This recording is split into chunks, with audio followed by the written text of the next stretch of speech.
I will tell you 3 tips that will guarantee improve your Shopify sales from your existing website visitor without spending extra on ads to get new visitors. I'm a marketer with over 10 years of experience with a keen interest in understanding human psychology, and I spend millions every year on ads, and whatever I observe and learn, I talk about that in my video. And if you can invest 5 minutes, people who add your product to the cart and run away will definitely come back, and you will see more money in your bank account.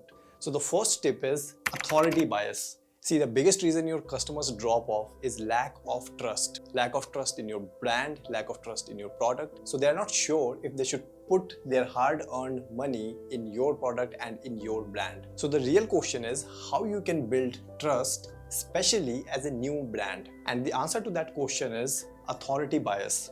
I will explain this with an example. Imagine 3 people have suggested you a protein powder. One athlete, another one is your friend, and the third one is a stranger. Who will you trust the most? Obviously the athlete first, then maybe your friend, and you might not even listen to the stranger. And that's exactly what authority bias say, that we trust a piece of information when it comes from an authoritative figure. But before I tell you how you can use it on your website, there is a twist. This doesn't only work when it comes from an authoritative figure, it also works when it seems to come from an authoritative figure. And that's why you see toothpaste brand using actors in a white coat. You will not believe if I will tell you this, but there are a lot of experiments that shows that if you will go on a street and you will give ridiculous information to people such as New York is no longer part of USA, people will believe you more if you're wearing a suit, because that gives you an authoritative look. Now coming to how you can use it on your website. The first solution is the obvious one. You can actually get your product vetted by authoritative figures like doctors, fashion influencers, athletes, etc., whatever is applicable. You can also show certificates and badges like clinically tested, used by athletes. If you're selling a food product, you can say something like approved by Food Authority of India, suggested by doctors, etc. If you're selling a skincare product, just imagine an ad that says what dermatologists use for dry skin. You are set. But obviously don't lie. Whatever you have to show, show that. The next tip is power of free. People love getting something extra, and this is true worldwide. And this will not only improve your conversion, but it will also improve your post-purchase behavior. Extremely important for brand loyalty. I have been on the other side so many times when I have gone to buy one t-shirt, but the offer says buy 2 get 3 or buy 3 get 2, and I almost always end up buying 5 t-shirts. And you don't have to give products for free if you don't want to.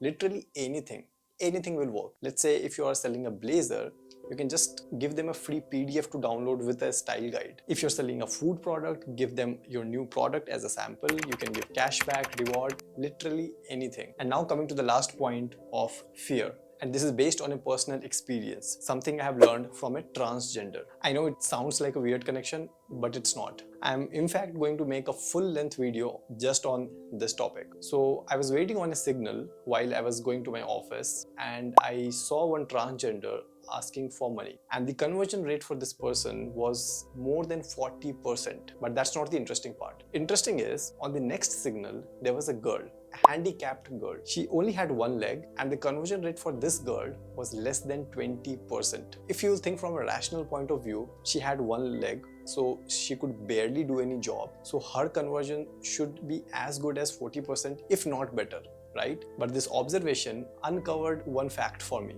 Fact that fear works much better compared to request or sympathy. And people in India will get the context why I'm saying fear, because there are some stigmas linked with trans beggars. But I'm sure even people outside of India have experienced this or have heard about this, that whenever you see an online scammer, they never request you for money. They are always dominating. Now, I'm obviously not suggesting that you scare people or scam them, but I will tell you one fear that is very common in marketing, and it is already being used by many big brands, and that is fear of missing out.